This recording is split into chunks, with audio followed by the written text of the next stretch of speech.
Hello there, this is my second recording for the book Python Crash Course, and in this one we will look at data types. Specifically, we will look at strings. Now let's read what the book has to say. The first data type we will look at is the string. To give you an idea of what data type is, well, in programming we have different types of data. The most common are numbers and text. So let me create a new file. Let's just call it strings. So data type. And the most common are numbers and text. Now in programming, we call text strings. And right now we are working with strings, and later we will check numbers. There are more data types, but these are the most basic ones that we will look at in this chapter. So let's see what a string is. A string is a series of characters. Anything inside quotes is considered a string in Python, and you can use single or double quotes around your strings like this. So there are a few examples. This is a string inside double quotes, and then this is also a string inside single quotes. You know what? We could actually run these things inside the interactive console. Let's do that. This is a string we we typed using double quotes. Let's try using a single quote now. This is also a string that that worked as well. Now the full stop, that was part of the string. That was part of the message, I would say. In order to create a string, you just need quotes. This flexibility allows you to quotes and apostrophes within your strings. Exactly. Let me show you what we mean. So the idea is, if you create your string with single quotes, like in this example, you can use double quotes inside the string. If you use double quotes to create a string, then you can use single quotes inside a string in this case. So you might ask, how could I use both? And how does it even work in the first place? Well, when a Python sees let's say a double quotation mark, it knows that it's the beginning of a string, and it looks for the other one, and then whatever is inside is considered a string. Now when it sees a single quotation mark, it knows it has to look for another single quotation mark. That's why when we reach the end, we get the complete string. Let me create it and show you. Let's say message equal to I told my friend Python is my favorite language.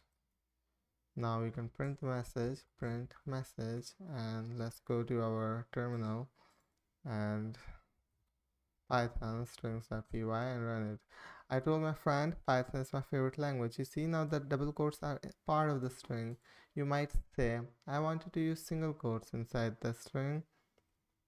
Well, if you did that, now Python thinks the string has ended here, and everything after that doesn't make sense anymore because it thinks it's code. You can't do that. If you want to use single quotes inside a string, let's say like this, single quotes, then you will need to use double quotes outside the string. You could technically use both, but that's a little advanced, and I won't go into that in this video. So Python strings are py. Now you can use single quotes. So what you can the quotes, the type of quote you can use inside a string is actually depending on how you enclose the string. Very important.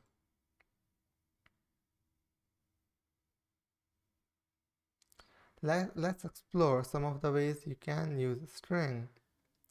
Okay, name equal to Ada Lovelace. In case you don't know, Ada Lovelace was a computer programmer. I can pull it up and show you. Ada Lovelace. She was one of the most popular computer programmer of her time, mathematician and writer. There you go.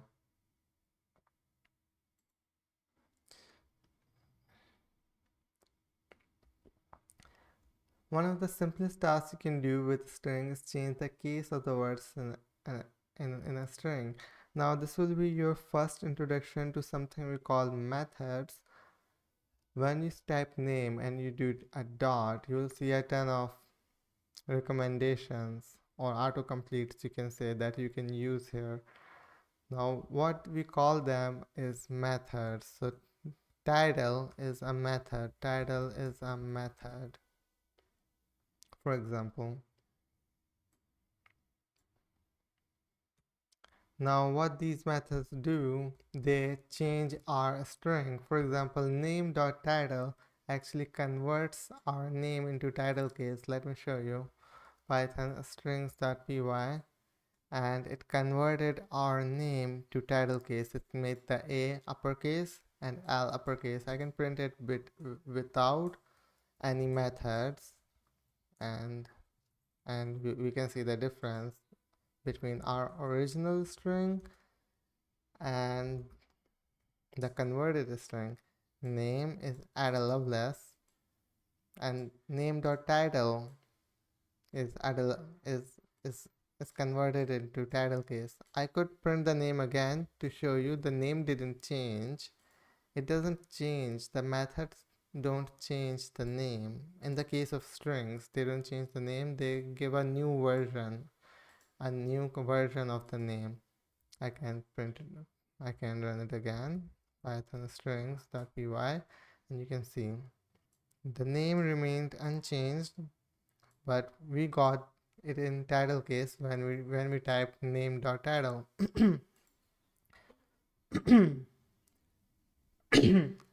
The dot after name is name.title.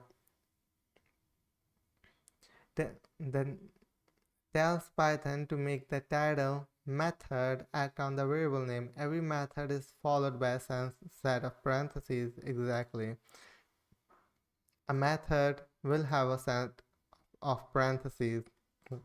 However, sometimes you will put something inside the parentheses and sometimes you will not. Similar to functions, a function will always have a set of parentheses.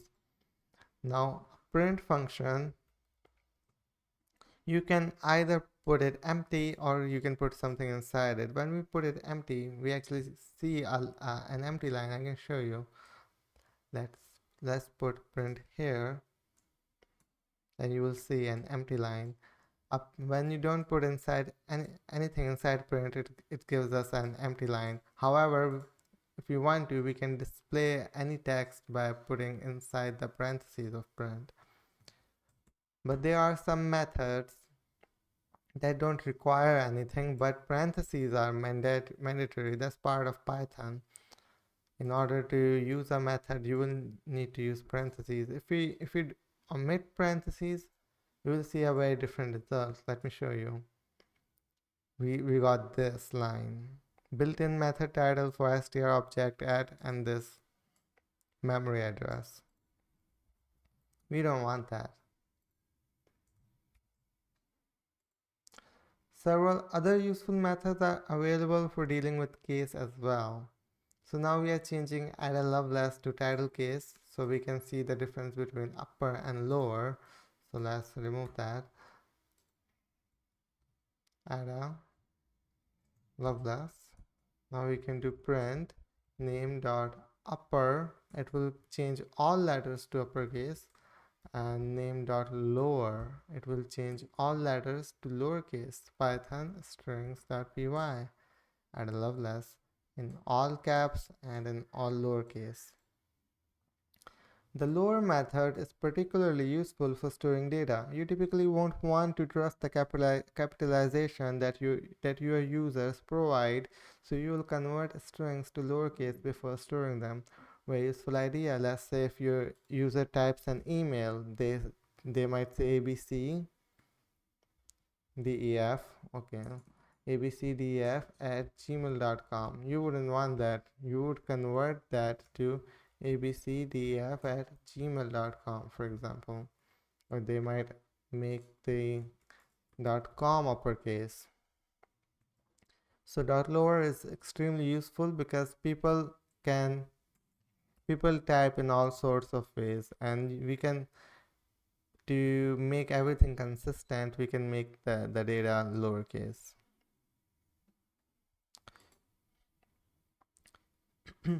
Use using variables in strings. Now this is one of the most important section. Let's look at it. Using variables in strings. In some situations, you will want to use a variable's value inside a string. For example, you might want to use two variables to separate a first name and last name respectively, and then combine those values to display someone's full name. So before we look at this example, let me show you what the book is trying to say. I'm introducing a concept called f strings. They allow us they allow us to put a variable inside a string. That's the idea of an f string. So for example, name equal to, let's say, June. Let's say June. June is the name, and I want to say message equal to, hi there, nice to meet you, June. Now, in order to do that, I will need to first put an f in the beginning of the string, and then I can put a set of curly braces and then name.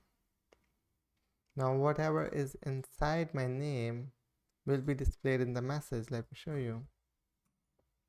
Python strings.py. Hey there, nice to meet you, June. Now I could put anything in the name. Let's say, I don't know, let's say Charlie, Python strings.py. So whatever is stored in the name will be replaced here. They are very useful, and in cases that like this, for example, when you turn on your computer, you will see like hello and your name. So that's how they actually do it. They store your name in a variable, and then they will put it inside a string. And now we can move on to the example of the book. So the book actually creates two names. First name equal to Ada, last name equal to Loveless, Ada, Loveless, and then we combine them with a full name using an F string. First name and a space, then last name, and then we can print our full name. Print Python, let me clear the console, Python strings.py. Now we got full name, Ada Lovelace. Now you could do full name dot title if you wanted to. That would display it in title case, Ada Lovelace. These strings are called F strings. The F is for format because Python formats the string by replacing the name of any variable in braces with its value. Exactly. So this part will be replaced with the first name. This part will be replaced with the second name, and we'll get a space in the middle. Now space itself is a character inside a string. If we remove it, we won't see a space. You can do a lot. You can do a lot with F strings. For example, you can use F strings to compose complete messages. Okay, let's try that example as well. So after full name, So now we are just changing the print.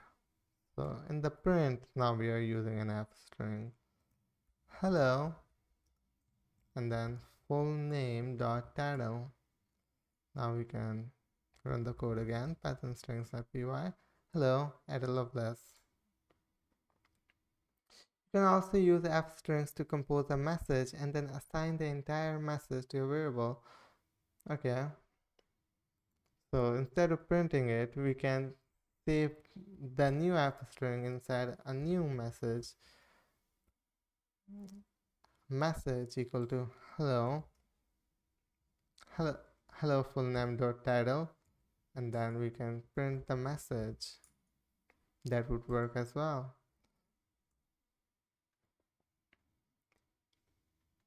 Now we are at a new topic, white spaces. Adding white space to strings with tabs and new lines. In programming, white space refers to any non-printing characters such as spaces, tabs, and end-of-line symbols. You can use white space to organize your output so it's easier for users to read. Very important ideas. So anything that you can't see is actually white space. So for example, I can have a lot of spaces, but you won't be able to see it on this line, but I can highlight them. And whenever we create a new line, actually this is a space. This is a new kind of space. We call it a new line. And then we also have tabs. Now in modern editors, tabs are actually converted to spaces, but tabs, spaces, lines, they are all different kinds of white spaces. And let's see what we can do. So I am in the Python interpreter and I'll be running a bunch of these examples. So the first one is quite simple. We are printing Python. The second one, we will use tab. So this \t, backslash is above your enter key. This is not a forward slash, \t Python. Now backslash actually means a tab, and you'll see some spaces. Now this is a new example. Let's see what it does. Languages, \n Python, \n C, \n JavaScript. \n actually creates a new line. So now everything we see is on a new line. There are multiple ways of achieving the same result. For example, if you don't like this \n symbol, it just means a new line. So languages, a new line, Python, a new line, C, a new line, JavaScript, a new line. You could actually use multiple prints if you wanted to. For example, languages, colon, and then I could do print Python, print C, print JavaScript. That would give you the same result. So in programming, there are a lot of ways to achieve the same result, the same thing. However, this is another way of doing it, and this is a very basic concept everyone should know about what \n does. It creates a new line. You can also combine tabs and new lines in a single string, so you can try it on yourself. So after every backslash there is a backslash and there is a backslash t. So after going to a new line, it will also add a tab. Stripping white spaces. So I guess we will continue from the next video, because I think the video is getting too long, and we will continue from stripping white spaces. How can we remove spaces if they are already present in the video? If they are already present in the string. So I will see you in the next one, and thank you very much.